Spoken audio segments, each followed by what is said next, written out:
Okay, so we're off again, this time to Singapore and then on to Indonesia, including Bali, Java, Yogyakarta, Komodo. Lots of interesting places, some of which we've seen before and some which will be new to us. So come along, look at our blog, and let's hope you like it as much as we think we will. The first thing that I will say about Singapore is that it is a long way from our home in Virginia. Because of our routing and choice of airlines, it took about 34 hours to get there. This was in part due to a 12-hour layover in Paris. West Coast travelers made the trip in one 14-hour flight.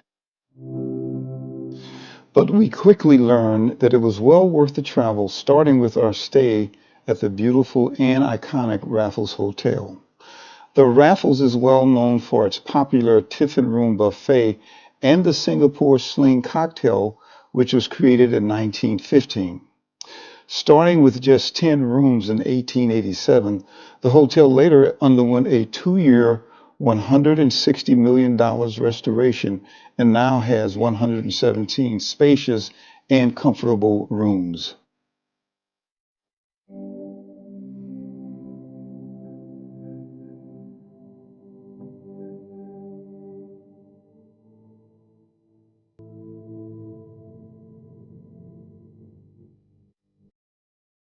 Our room was made up of 3 separate spaces, including a sitting room,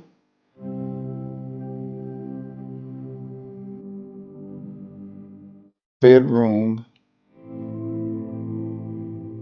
and bathroom. And as a nice touch, we were treated to a very tasty Singapore sling. After a long flight, this definitely hit the spot.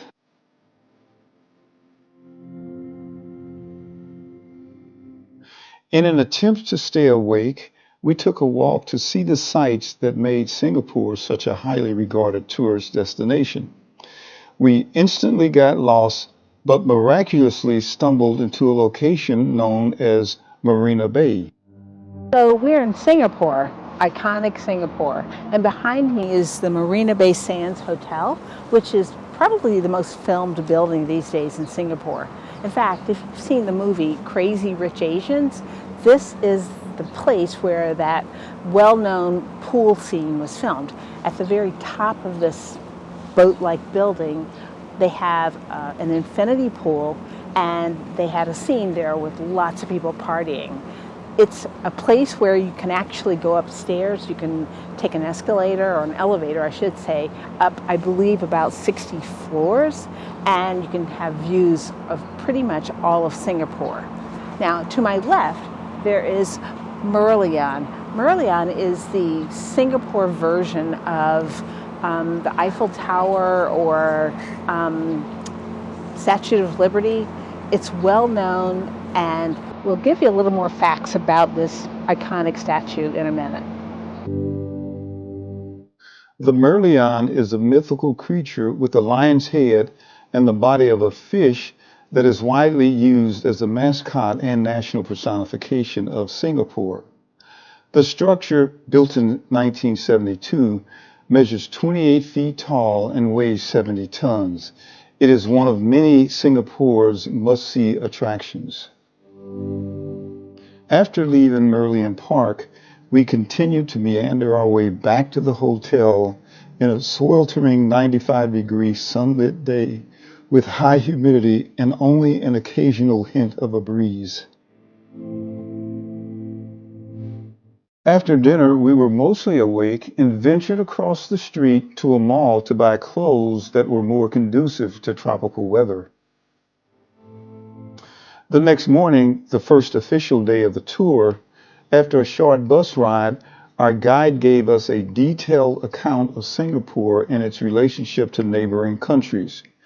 We then received interesting information about the inner workings of Singapore. Frames were all slightly off kilter, not square, not rectangle anymore. They had to manually produce each one, right? And that made the cost of renovation 500 million Singapore dollars just to renovate that building. Yes, it was also hot in the shade. Yeah, This here, very nondescript. There isn't even really much. Our listening devices allowed us to hear him as we rested on benches near the Singapore River.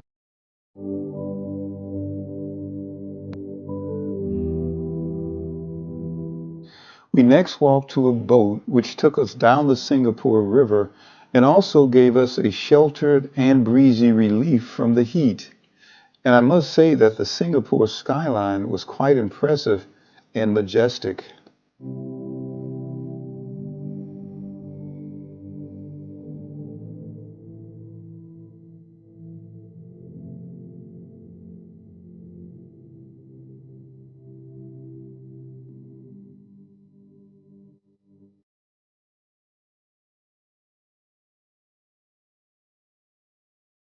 Here's another view of the Marion, but this time from the water.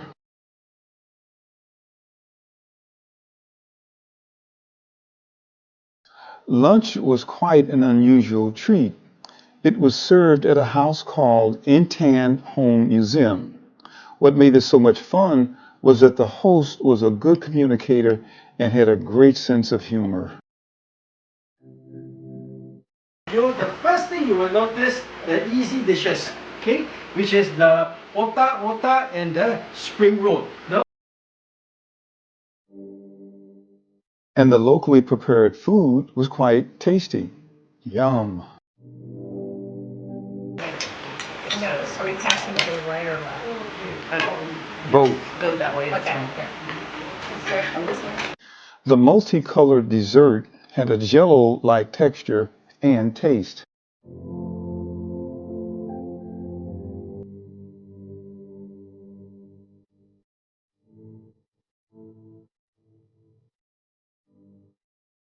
You may recall that this is a home museum.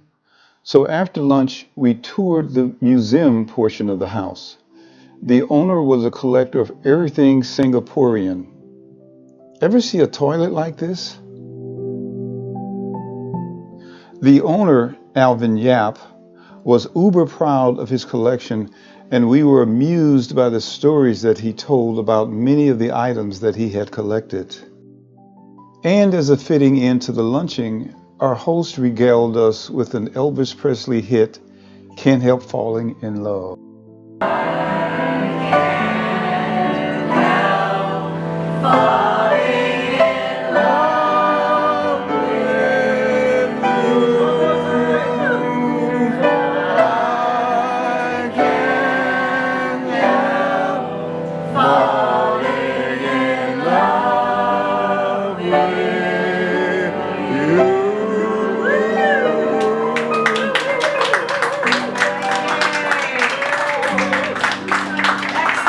Encore, encore. After lunch, we visited a high-rise apartment where we boarded an elevator to get an amazing view of where and how Singapore houses its 6 million inhabitants. There are more than 120 buildings that have at least 50 floors.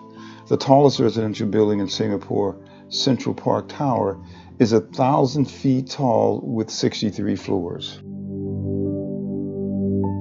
Cities like Paris and New York boast of superiority in many areas, but the one area that Singapore is best in class is its airport. It has been rated the world's best airport 12 times, including 8 number 1 rankings in the past decade. The main attraction, the Jewel.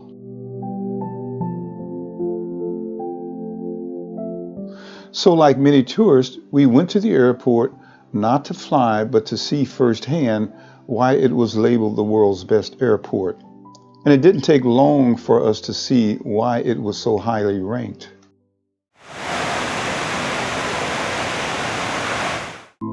Although it's called an airport, it could also be thought of as a huge mall and amusement park that also had airplanes. I suspect that there were more people there to enjoy the Jewel than to board airplanes. Bottom line, there are a lot of good reasons to fly to Singapore, and interestingly enough, the airport itself is one of the major attractions.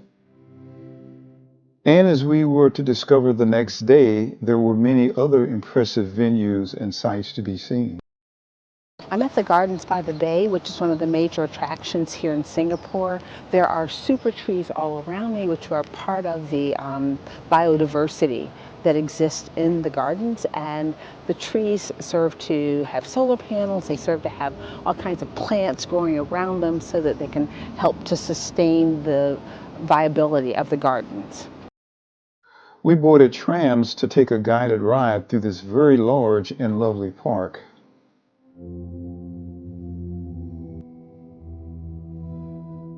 Here you see man-made trees, which you will see more of tonight. We weren't the only ones enjoying the sights. Our visit was enhanced by information given to us about the plants and foliage that grew in the park.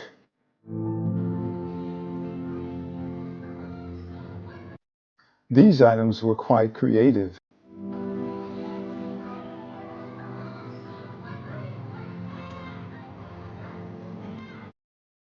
One segment of the park was dominated by trees. The next segment was dominated by beautiful flowers.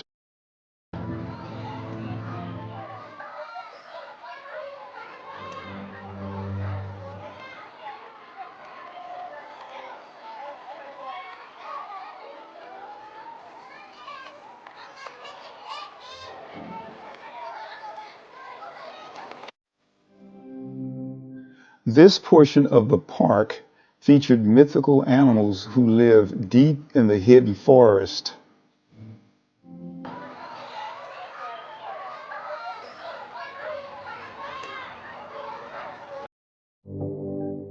Since I love trees and flowers, time spent in the park was time well spent. Later that evening, I scheduled one of my favorite things to do in foreign countries, and that is to schedule a food walking tour. It's one thing to eat at hotels and fancy tourist restaurants, but it's also fun and instructive to eat with the locals. So join us. You won't be able to taste the food, but you will get a view of where the locals live and eat. This was our first meal, nasi lemak, a rice dish. Afterwards, we continued to walk and explore.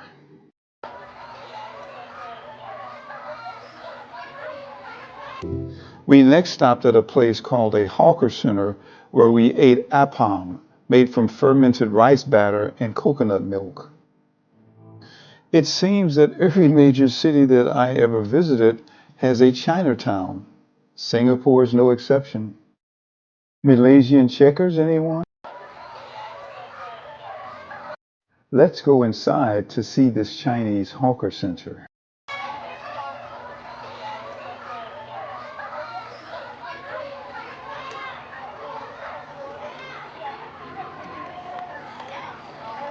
As a result of this walking tour, we now know exactly where to go to get authentic Singaporean and Chinese food.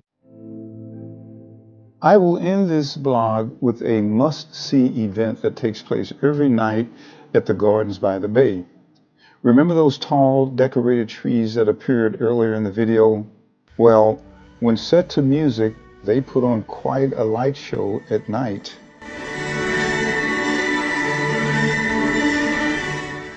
This is a great way to end 4 extremely entertaining days in one of the world's leading city nations, Singapore. Enjoy the show, and I will see you in Indonesia next month.